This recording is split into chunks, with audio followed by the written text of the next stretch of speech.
the Akara Queen's dark secret in the heart of a bustling town.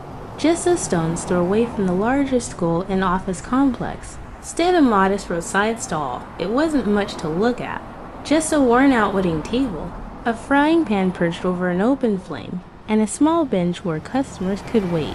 But the moment the first golden Akara hit the sizzling all each morning, the town came alive, and the woman behind this magic, Mama Blessing, her Akara was legendary, crispy on the outside, fluffy on the inside, bursting with a taste so rich that even the finest chefs in the city couldn't compete. It wasn't just food, it was a ritual, necessity, and obsession every single day.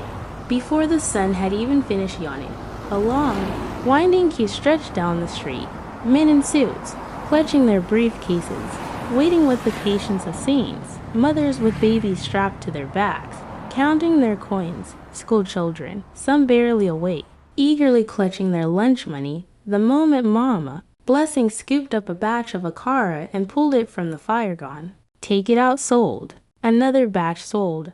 Frying, selling, selling. It never stopped. The town thrived on Mama Blessing's Akara. Some people joked that she had some kind of supernatural power. Some swore there was a secret ingredient. Some even whispered that maybe, just maybe, it wasn't just beans she was frying, but everyone laughed it off. Until one night, when Mama Blessing stopped laughing, a shocking confession. It started like any other evening. The last Akara of the day had been sold. The coals in the fire had dimmed, and the streets had begun to empty. But that night, instead of packing up and going home, Mama Blessing stood in the center of town, wringing her hands. Her face was pale, her lips trembled, her eyes darted around nervously, as if she was about to do something she had been dreading for years. And then, in a voice barely above a whisper, she said the words that broke the town. I have a confession to make. A few people stopped walking. A few heads turned. She took a deep breath. And then, for years, I have been using my own private part water in the batter. For a moment, the world stood still. A gust of wind blew through the marketplace. Somewhere, a baby let out a sharp cry, and then screams, gagging, pure chaos. The same people who had queued every day for her Akara staggered back in horror. What do you mean? Someone cried.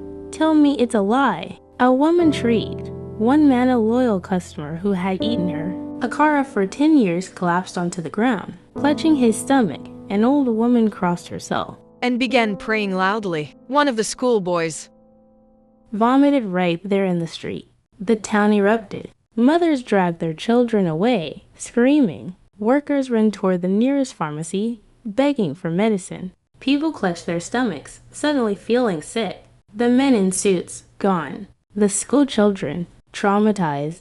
The mothers, furious. Someone ran to call the police. Another person called the church pastor to bring holy water. Someone else in blind panic started setting her stall on fire. And through it all, Mama Blessing just stood there, watching, waiting, and then she disappeared. The aftermath, a town's nightmare for days. People couldn't eat anything without feeling nauseous.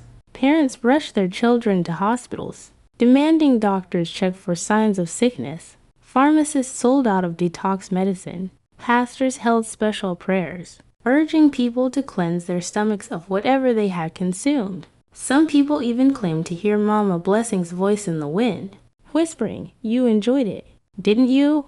The stall where she had once stood burned to the ground. The place where people had once lined up with joy was now an abandoned, haunted corner of the street. No one dared to sell a car there again. No one even spoke her name anymore, because even after she had disappeared, one thing remained, the taste. No matter what they ate, no matter how hard they tried to forget, they could still taste it. And that was the worst part. Moral of the story, trust is everything.